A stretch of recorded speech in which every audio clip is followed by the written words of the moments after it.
A group of Chinese students trapped in Wuhan have asked the federal government to support their plan to charter a plane out of the coronavirus-hit city to Christmas Island. Matt Cunningham joins us live now. Matt, what's the response been to this plan? Well, it hasn't been great, Laura, especially for those 500 students who have penned that letter to Marise Payne, the Foreign Minister. In fact, the Department of Foreign Affairs and Trade says at this stage there are no more plans for any flights out of Wuhan. Of course, there have already been more than 500 Australians brought back, both to Christmas Island and here to this Howard Springs quarantine facility on the outskirts of Darwin. But that letter was signed by those 500 Chinese students who've been studying at Australian universities. They are actually offering to pay for that charter flight out of Wuhan to then fly to Christmas Island and to spend 14 days in quarantine there before they could return to the mainland and return to their studies. Now, in that letter they say, given the emotional turmoil we are undergoing, we desperately want to return to our beautiful Australia and continue our studies. We are innocent and have been restricted from travelling.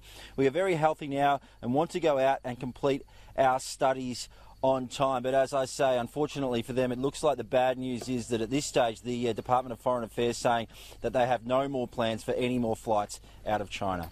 Matt, those Australians evacuated from the Diamond Princess cruise ship have been given the date they'll finally be able to return home. When is it?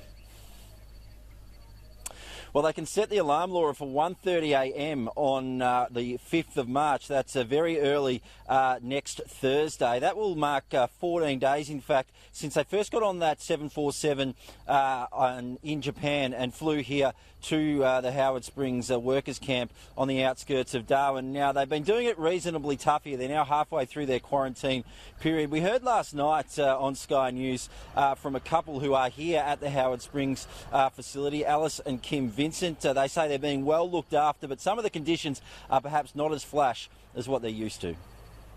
We've got wonderful staff. The Army's just brilliant. The people we see every day here, our screeners, they've just got better. But, you know, the facility has not got better, and you're not aided by the weather here. I mean, I say we have storms, we have rain, so whatever facilities are there for us to use, you really can't go out and use them.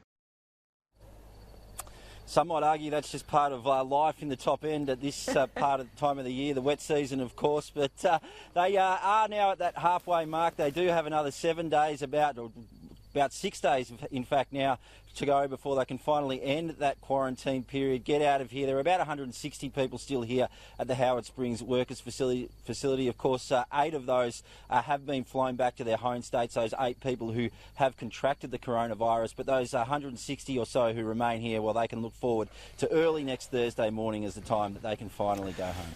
At least they get a story out of it, an experience, shall we say. Exactly. Hey? It's just another element of the top end. Yeah. I think Matt Cunningham might even start running tours or something. Yeah. Might work well. Matt, thank you.